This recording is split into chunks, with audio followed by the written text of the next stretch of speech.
Jabahaya Jorabahaya Utaka Abaya Agni Ibahaya. In this episode, we will again appreciate how Buddha uses skillful means to instruct the assembly to comprehend the not easy to understand nature of the seeing awareness. Now, in the last two sessions, we heard how Buddha instructed the assembly that seeing awareness is the mind, and seeing awareness is immovable, unshakable, unshaken. Now, when Ananda and the great assembly heard the Buddha's instruction, they became peaceful and composed, both in body and mind. Ananda and the great assembly felt comforted by the Buddha's instruction. They are now awakened to the fact that they have strayed from their fundamental nature and mistook their conscious mind, which is illusory as real. Now, why is the conscious mind illusory? It is subject to conditions, engages with external states through the five senses, arising and perishing in accordance with changes. With the newfound knowledge, Ananda and the assembly felt safe. With the new knowledge, Ananda and the assembly felt safe and are no longer lost, like a child who went astray, now reunited with his beloved mother, who nourishes him with nutritious love and dharma. They put their hands together to make obeisance to the Buddha. They wish to hear such words from the thus come one, as to enlighten them to the dual nature of body and mind. With the new understanding, the assembly wants Buddha to further elaborate and show them clearly the duality of true versus false, empty versus actual, that which is subject to production and extinction versus that which transcends production and extinction. Then King Prasenajit rose to say to the Buddha, in the past, King Prasenajit had followed heretical teachers like namely Katyayana and Vairatiputra. Their view is that once a person dies, there isn't anything left. Everything is annihilated after death. There is no cause and there is no effect. Basically, everything ceases upon death. Nothing is left.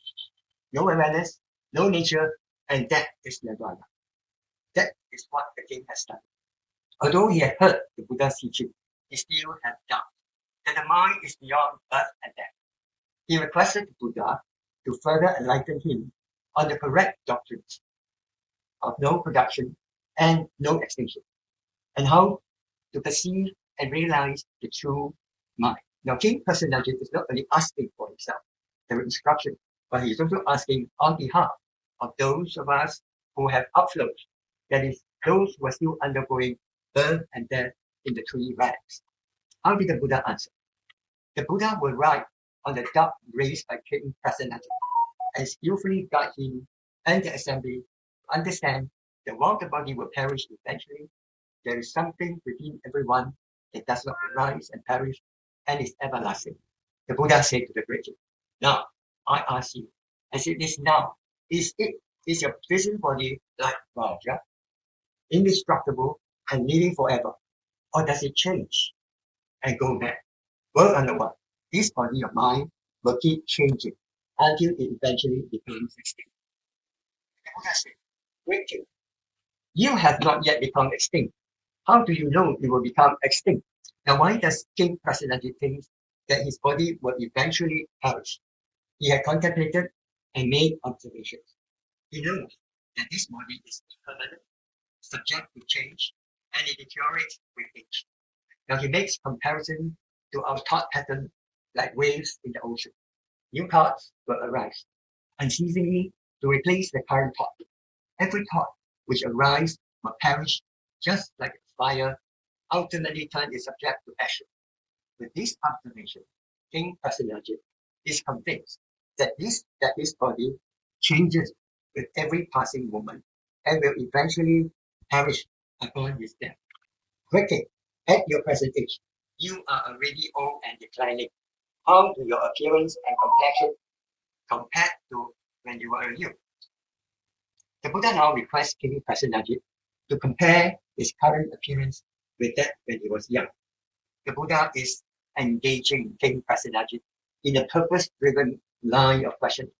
The objective is to show that all conditioned phenomena arise and perish, and later to introduce the non-arising and non-perishing sea of endless, the true one, which is unchanging and everlasting.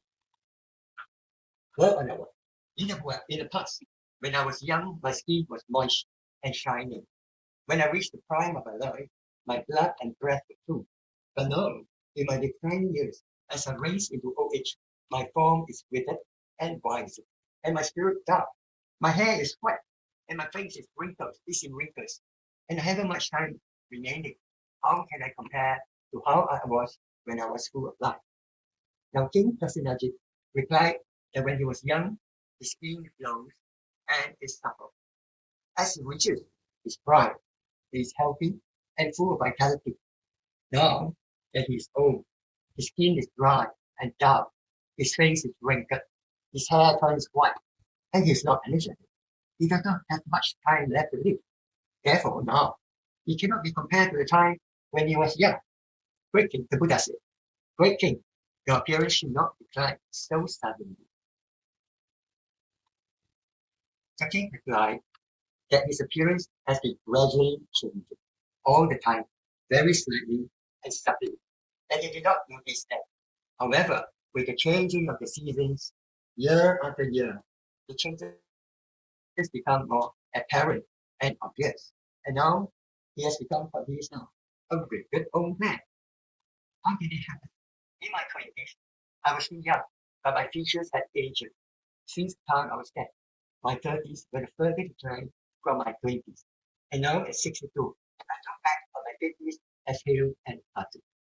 Now, although the change is constant, King Prasenajit highlights the appreciable changes in 10 years interval. At 20, he was definitely older than when he was 10. Yet, at 30, he has aged as compared to when he was 20. Now, at age 62, he recalled that he was still hale and healthy in his 50s. The aging process happened slowly but surely. There is no doubt about that. Word on word. I am contemplating this hidden transformation. Although the changes brought by this process of dying are evident through the decades, I might consider them further in finer detail. These changes do not occur just in periods of 12 years. There are actually changes year by year. Not only are there yearly changes, there are also monthly transformations. Nor does it stop at monthly transformation. There are also differences day by day. Examining that closely, I find that shana by shana, thought after thought, they never stop. Now, King Prasenajit shared his insight on the body's deteriorating process. The aging process does not happen only in decades, years, or months. It happens every second, every moment, every thought after thought, shanas by shanas, stopping without stopping. Although the change may only be obvious after a longer period of thought. Now, just how minute is a shana? Just in the personal sutra of the main king who protects his country, it explains that in every thought there are 90 shanas, and in every shana there are 100 productions and extinctions. So even in the extremely brief space of a shana, the aging process is ongoing. And so I know my body will keep changing until it extinct. Having experienced the bodily changes through the years, King Prasenajit is convinced that the body will keep on deteriorating until one day it will die and perish. This is the king's response to Buddha's question on how he knows that he will perish one day. That the Buddha agreed with the king's observation of unceasing body deterioration and eventual extinction. He asked the king whether he knows that there is something in his body which does not become extinct. The king replied that he really don't know. Buddha informed the assembly that he will now show the assembly that he would unveil the nature which is not produced, not arising, and not extinguished, not perishing. Breaking. How old were you when you saw the waters of the Ganges? Now, having guided King Prasenajit to show that the body is ever-changing and non-lasting, the Buddha now guides the king to show the non-arising, non-perishing nature of seeing awareness, the true mind. He asked the king when he first laid on the waters of the Ganges River. The king replied that he was 3 years old when he accompanied his mother to visit to pray to God Shiva. And along the way, he saw the waters of the Ganges, and along the way, he saw the waters of the Ganges. The Buddha said, Great king, you have said that when you were 20, you had deteriorated from when you were 10, day by day, month by month, year by year, until you have reached 60. In thought after thought, there has been change. Yet, now, when you saw the Ganges River at the age of 3, how? Was it different from when you were 30? The king said, it was no different when I was 3, and even now, when I'm 62, it is still no different. Now, although the physical body has changed, yet the water in the Ganges River remains the same. The Buddha said, now you are mournful, that your hair is white and your face is wrinkled. In the same way that your face is definitely more wrinkled now than it was in the youth. Hence, the seeing with which you look at the Ganges nature. So that now it is old now, but was young when you look at the river in the past. The Buddha asked Chekin, you learn that you are old now, with white hair and face full of wrinkles, as compared when you were young. Will you say that the seeing nature with which you saw the waters of the Ganges River also wrinkled and aged in the same manner? The king replied, no, were or not one. The Buddha said, Great king, your face is in wrinkles, but the essential nature of your seeing has not wrinkles. What wrinkles what wrinkles is subject to change? What does not wrinkle does not change. Now the physical body formed by the 4 Mahabhutas is subject to change. It wrinkles with age, and eventually disintegrates and perishes. Whereas the true nature is not subject to conditions, does not wrinkle with the passage of time, and does not change. What changes will become extinct, but what does not change is fundamentally free of reduction, pluralism, and extinction, and perishing. How can it be subject to your birth, death? Now, furthermore, why bring up what Maskari, Goshali Putra, and the others say, that after the death of this body, there is total extinction. Now, why did King Prasenajit brings up Maskari Goshali Putra? Wrong teaching on total annihilation at the end of life. It is because the king clung on to the wrong view that annihilation would follow death due to ignorance. He did not know that birth and death spring forth from our essential nature. Had he known that death was only illusory and fundamentally unreal, he would have realized it was the same as birth. Now, it was difficult for him to be clear about this non-perishing nature at the end of each illusory lifespan. But with Buddha's guidance, he was able to understand the profound meaning of true nature. The king heard this well, believed then, and realized that when the life of this body is finished, there will be rebirth. He and the entire great assembly were greatly delighted at having obtained what they had never had before.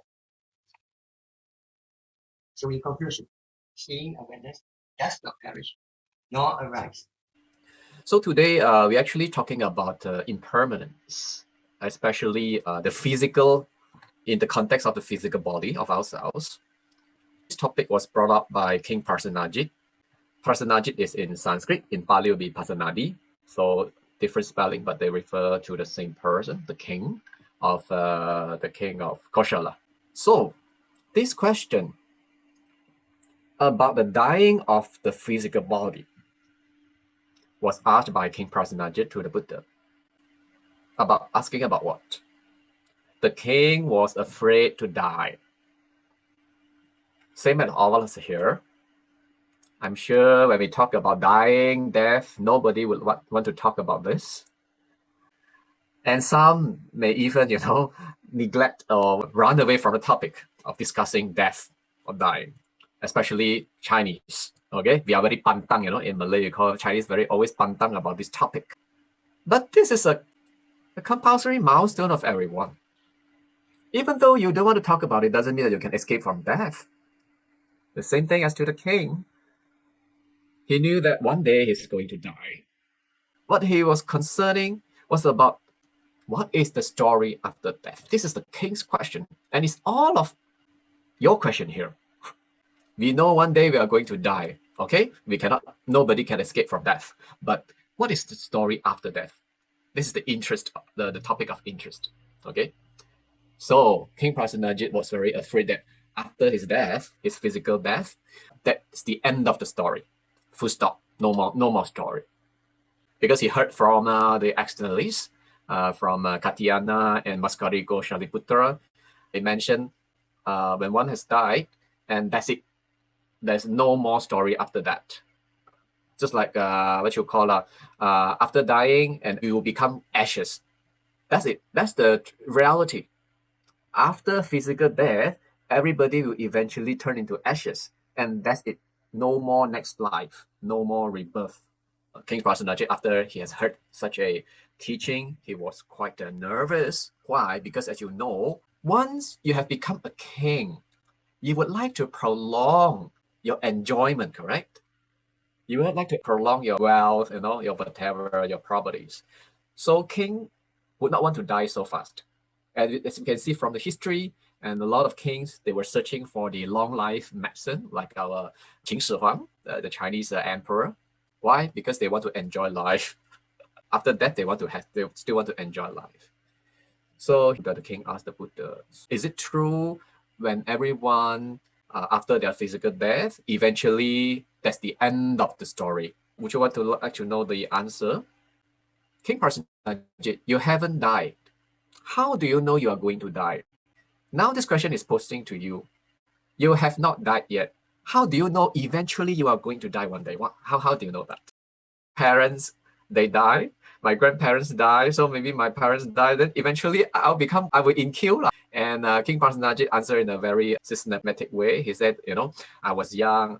My skin was so fair, no wrinkles. Now at the age of 62, my skin have a lot of wrinkles. I'm getting old, That's why my body, my physical body is changing every decade, every year, every month, every day, instead, every chana, every moment, without we realize our body is changing. So eventually this body is going to die because the body is changing until one day the body cannot function. That's the day of our death. So eventually we have to die. So to the king, he was very upset, very sorrowful, very dark, because after that, there's no more story. The Buddha uses the seeing wrinkles, but our seeing awareness, which is our true mind, doesn't wrinkle. What wrinkles is subject to death.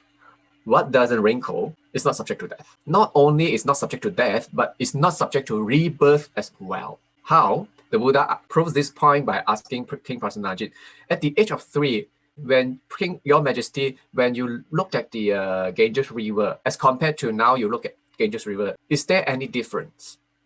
Then the king answered, no difference. The river is still the river. Then Buddha said, good. So this shows that your seeing awareness doesn't wrinkle, doesn't change, even though your body has aged. So the seeing awareness is beyond your physical body. If you recall the previous topics, we mentioned that the seeing awareness is beyond faculty and beyond object. The seeing awareness is beyond all conditions. So the seeing awareness, the true mind, is not conditioned by this physical body, and it's not conditioned by the outside objects as well. That's why even though the outside world is changing, the objects are changing, anicca, impermanent, this inner body is changing, also anicca, but the true mind, in this case, the state of nibbana, is beyond all these two conditions. That's why no matter how the physical body ages and wrinkles, it will not affect the true mind. It will not affect the state of nibbana. And one more point here, the other way around. This topic today is explaining the concept of anicca, impermanence, versus nibbana. So let's recall this anicca gata, the verse of impermanence. In Pali, it says, come from the Mahaparinibbana Sutta, anicca vata sankara, upadavaya dhammino, upajitva nirujanti, tesham upasamo sukho. Today's topic explain well this anicca gata, this verse of impermanence. According to the teaching by the Buddha, anicca vata sankara. Sankara means the actions that we are taking in terms of body, speech, and mind. This is sankhara. And the actions in terms of body, speech, and mind, and your mental formation, your character are actually impermanent. Anicca vata sankara, mental formation that makes your vijnana, your consciousness also become impermanent. So what you are conscious about the surrounding, you are conscious about your physical body, the changes, they are all changing because of the nature of your mental formation is always changing. That's why the world is always changing, cannot stop at one point. And all the Dharma is as well. All the phenomena in the universe also like that. All the phenomena, upadavayas dhammino. All the phenomena in the universe also subject to rising and falling. This moment, for example, now Sifu give you a very vivid example. Now you are conscious that Sifu is in front of you. Sifu's image is in front of you. Okay, an hour later, after we switch off Zoom meeting, you will no longer see Sifu's image in front of you. Correct? So Sifu image to you is actually a phenomenon. Dharma. This is phenomenon Dharma. Okay, Dharma got many meaning. The Dharma in the context is referring to phenomenon. This phenomenon is also impermanent.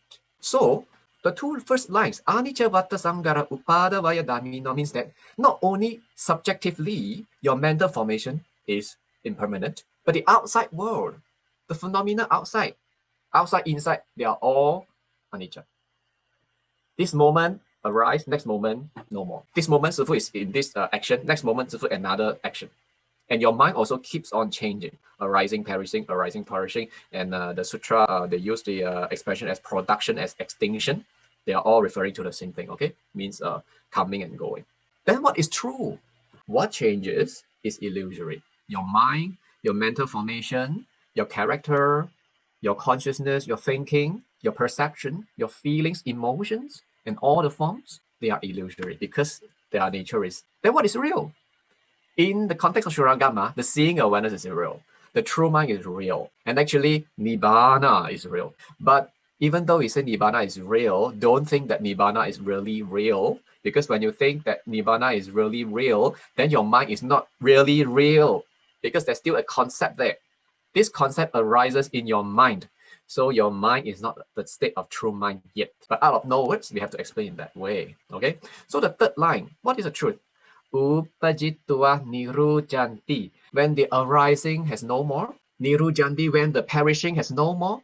Means that when your state of mind can overcome the duality of arising and perishing, when your mind, your heart, can overcome both birth and death, tesambhupasamo sukho, that's where the tranquility of happiness is there. Means what? If your sankhara is not empty, if your mental formation is not empty, in this case, what is mental formation? Self-attachment or self-egoism, self-centered. If your self-attachment cannot die, even though your physical body dies, you will seek rebirth in the next life. So after the death of this physical body, if your mental formation, your sankhara is still working, is still attaching to self, then you will look for another new body to get a new rebirth. This is illusion. This is not the truth, This is illusion. That's why a lot of people, they have misunderstood Buddhism. Buddhism talks about reincarnation, and other religions also talk about reincarnation, like the Hindus, But actually, reincarnation, like after your death, then you get a rebirth in the next life, okay? This life you're a human being, next life you may become another human being also, or become an animal or ghost or deva or whatever. And this is actually an illusory program. It's not the reality. Then what is the reality? When you can shut down the self-attachment, when you can shut down the mental formation skandha especially, instead all the five skandhas, but important is actually the mental formation skandha, the sankhara. So if you can shut down the sankhara, then you will shut down the program of rebirth and death. That's why I call upajitwa nirujanti te shambhupasamo sukho. When arising and perishing are no more there, you can transcend from both arising and perishing. When you can transcend from both birth and death, that is the happiness of tranquility, nibbana. So in this case, well, why King Swaranajit, after he has heard the teaching of Buddha, he was so happy? Why? George Fu, can you on your mic? 阿弥陀佛，师父。 Amitabha, yeah. Can you guess the answer why King Prasenajit was so happy after he heard Buddha say the teaching? Because he knew that he will be reborn again. Oh, very good. So very happy, right? Yeah, so he will be very happy. Yeah. Yeah. Very good. To ordinary being, if they want to enjoy life again, it's a good news. There is a rebirth, correct? Yes. Especially to the king mind, because he was so wealthy, you know. So if he can continue his life, I think it's a good news to him, right? Yeah. That's why he was so happy, right? Yes. Very good. But to a Dharma practitioner, if you got rebirth in the next life, is it a good news or bad news? Huh? It's no good news. No good news. Oh, Yeah. very good. You got the answer. Why no good news if if got rebirth in the next life? Because you fall into the oceans of samsara again. Yeah, exactly. You are still bound to the cycle of rebirth in the sea of samsara. So you are bound to dukkha, right? Yeah. Thank you Come very back for much. suffering again. Yes, come back for suffering again. Yeah. That's why in the sutra, it mentions King Prasenajit was very happy and the assembly also very happy. Actually, they were all royal family. So good life, can enjoy life, continue, why not? Good news. But to all of us, life is suffering, better end faster, as soon as possible, no more rebirth, better, correct? This is the difference between the king's hope and our hope. Okay, so George, you choose which one you want if you are given a choice. I better get out of the samsara as soon as possible. Oh, From suffering. then very good, very good. You are in the correct path. Yes. Correct view. This is called the right view, This is called the Yeah. right view. The Eightfold Path right view. Okay, thank you very much. Yeah, exactly. So, people say, why the sutra mentioned King Prasenajit was very happy after hearing the teaching when there's a rebirth? Supposed to be a bad news, but to a king, it's actually a good news. But to we Dharma practitioner, it's actually a bad news. And now we want to tell you, so if your mental formation is still there, even though your physical body has died, you will have rebirth. You're still bound to the cycle of samsara. You're still in the sea of samsara.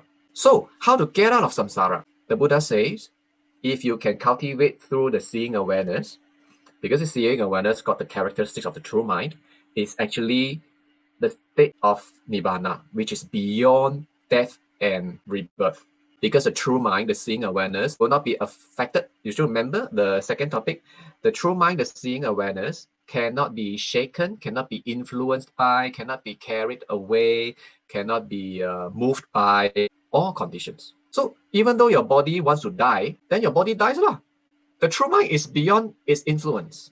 So if you can catch back the true mind, use it as your basis of cultivation, then even though this physical body eventually is going to die, it won't affect your tranquil mind.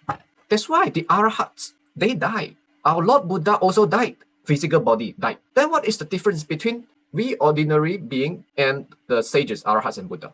Eventually, we are all dying one. The difference is, listen carefully, attentively. The mind of the arahats, the mind of the Buddha, when the physical body of them dies, their mind is not affected by death. Their mind is totally free from suffering. And actually, the mind is beyond rebirth. The mind of the sages, our hearts and Buddha, is beyond rebirth and death.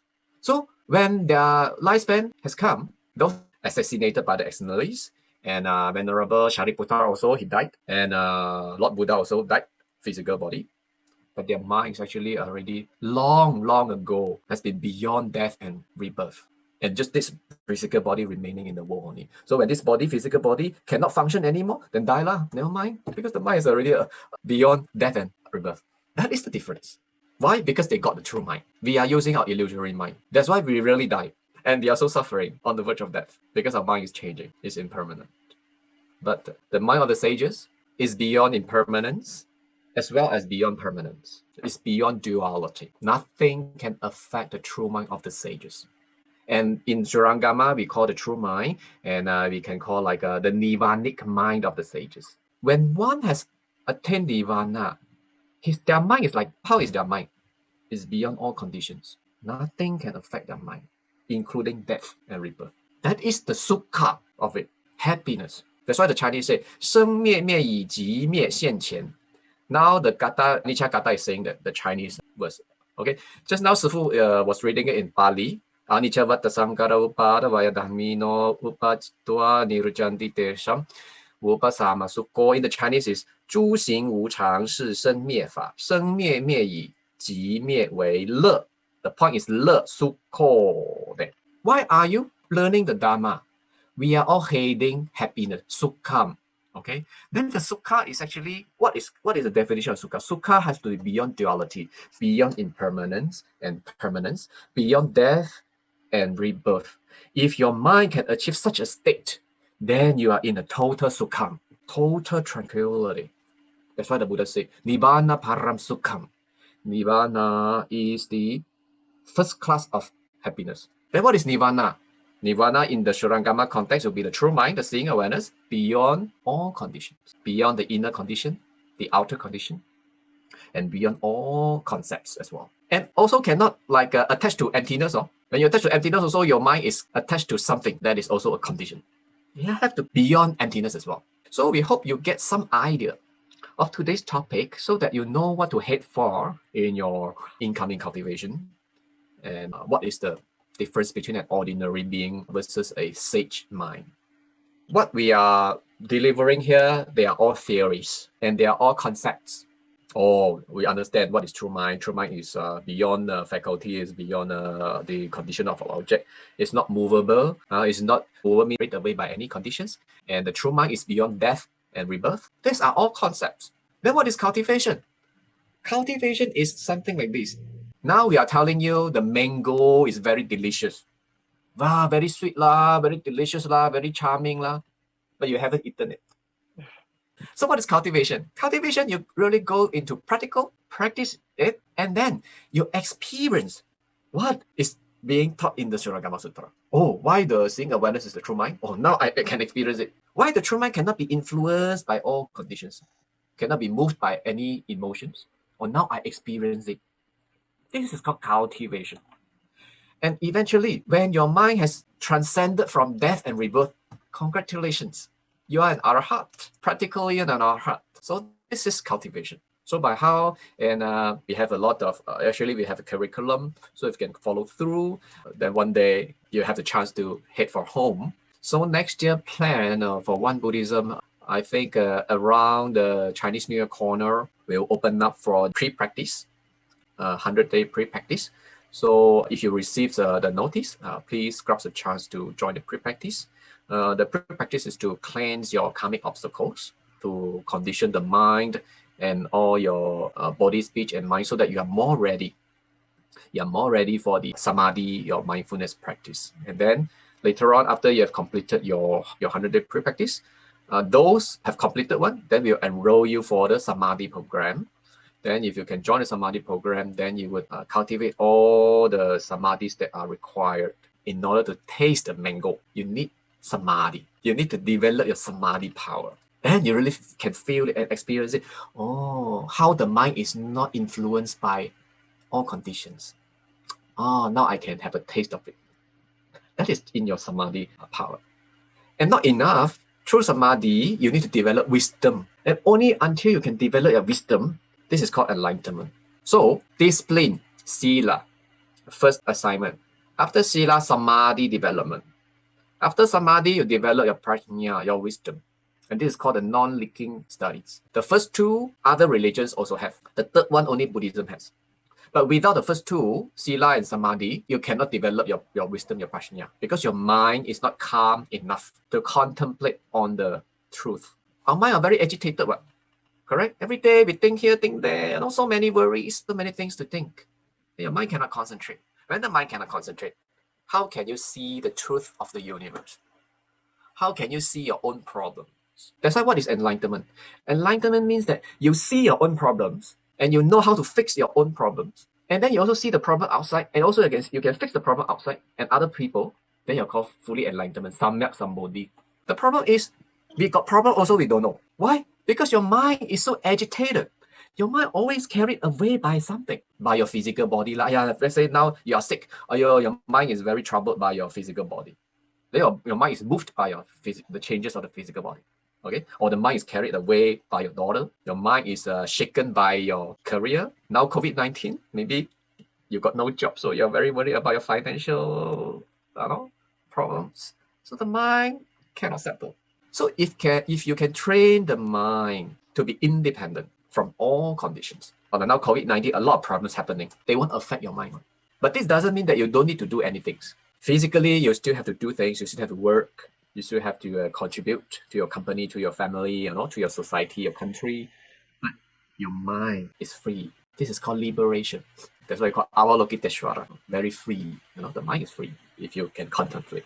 And one thing, before you join the pre-practice, make sure you know how to chant the Sanskrit Shurangama Dharaniha. That's the prerequisite of prerequisites. If you don't know your Sanskrit Shurangama, then very hard. So learn the Dharani first, the Sanskrit Shurangama Dharani first. Jaya Graha